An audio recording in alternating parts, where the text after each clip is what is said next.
ಶ್ರೀಮಠಕ್ಕೂ ನನಗೂ ಒಂದು 50 ವರ್ಷದ ಅವಿನಾಭಾವ ಸಂಬಂಧ. ಶ್ರೀಮಠ ಅಂದಿನ ಶ್ರೀಗಳವರು, ಇವತ್ತಿನ ಪೂಜ್ಯ ಶ್ರೀಗಳವರು, ಇವರೆಲ್ಲರ ಒಂದು ಆಶೀರ್ವಾದವನ್ನು ಪಡೆದಿದ್ದೇನೆ. ರಾಜಕಾರಣ ಮುಳ್ಳಿನ ಹಾಸಿಗೆ, ನಿಂತ ನೀರಲ್ಲ. ನಾನು 2 ಕಡೆನೂ ಸೋತಂಥ ಸಂದರ್ಭದಲ್ಲಿ ತುಂಬ ದಿಗ್ಭ್ರಾಂತನಾಗಿ ಶ್ರೀಮಠಕ್ಕೆ ಬಂದಂಥ ಸಂದರ್ಭದಲ್ಲಿ ಶ್ರೀಗಳವರು ಒಂದು ಸಂದೇಶ ಕೊಡ್ತಾರೆ ನನಗೆ. 3 ತಿಂಗಳು ತಡ್ಕೋ, ದಕ್ಷಿಣದಿಂದ ಉತ್ತರಕ್ಕೆ ಹೋಗ್ತೀಯ, ಉತ್ತರದಿಂದ ಬರ್ತಕ್ಕಂಥದ್ರಲ್ಲಿ ದೊಡ್ಡ ಸಾಧನೆಯನ್ನು ಮಾಡ್ತೀಯ, ನಿನಗೆ ಯಾವುದೇ ಕಾರಣಕ್ಕೆ ನೀನು ಮಾಡಿರೋ ಒಳ್ಳೆ ಕೆಲಸಕ್ಕೆ ಭಗವಂತ ನಿನಗೆ ಒಳ್ಳೇದು ಮಾಡ್ತಾನೆ ಹೋಗು ಅನ್ನೋ ಮಾತನ್ನು ಸುಮಾರು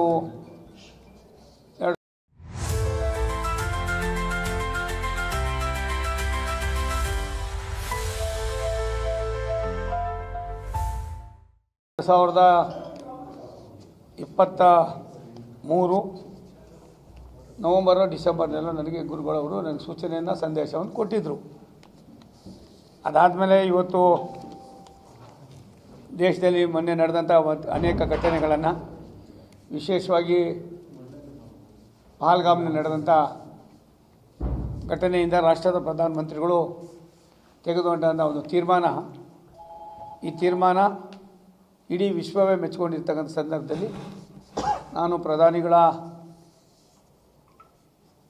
ಆರೋಗ್ಯ ಮತ್ತು ಪ್ರಧಾನಿಗಳು ತೆಗೆದುಕೊಂಡಂಥ ತೀರ್ಮಾನದ ಬಗ್ಗೆ ನನ್ನದೇ ಆದಂಥ ಗುರುಗಳ ಹತ್ರ ನಾನು ಸಾಮಾನ್ಯವಾಗಿ ದೇಶದ ಬಗ್ಗೆ ಕೇಳುವಾಗ, ಭವಿಷ್ಯ ಭಾರತದಲ್ಲಿ ಪ್ರಧಾನಿಗಳು ನರೇಂದ್ರ ಮೋದಿಯವರು ವಿಶ್ವದಲ್ಲಿ ಎಲ್ಲಿವರೆಗೂ ಸೂರ್ಯ ಚಂದ್ರ ಇರ್ತಾರೋ ಅಲ್ಲಿವರೆಗೂ ಪ್ರಧಾನಿ ನರೇಂದ್ರ ಮೋದಿಯವರು ಹೆಸರಿರ್ತದೆ ಅನ್ನುವ ಅವ್ರದ್ದೇ ಆದಂಥ ಕೆಲವು ಇದನ್ನು ಕಟ್ಟುಪಾಡುಗಳನ್ನು ಪೂಜ್ಯ ಶ್ರೀಗಳವರು ತಿಳಿಸಿದ್ದು ನನಗೆ ಭಾರಿ ಸಂತೋಷ ಆಗಿದೆ.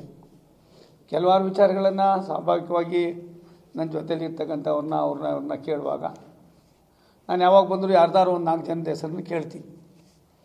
ಇಂಥವ್ರಿಗಿದ್ದಾರೆ, ಇಂಥವ್ರಿಗಿದ್ದಾರೆ, ಏನು ಮಾಡ್ಬೋದು ಎತ್ತು ಅಂತ ಅಂದ್ಬಿಟ್ಟು ಇವತ್ತು ಸುಮಾರು ತುಂಬ ಹೊತ್ತು ಗುರುಗಳವರು ಭಾರತ ಸರ್ಕಾರದ ಮಂತ್ರಿ ಆದಮೇಲೆ ಬಂದಿದ್ದೆ ನನಗೆ ಅಂತ ಒಂದು ಆನಂದದಿಂದ ಕೆಲವಾರು ಸೂಚನೆಗಳನ್ನು ನನಗೆ ನೀಡಿದ್ದಾರೆ.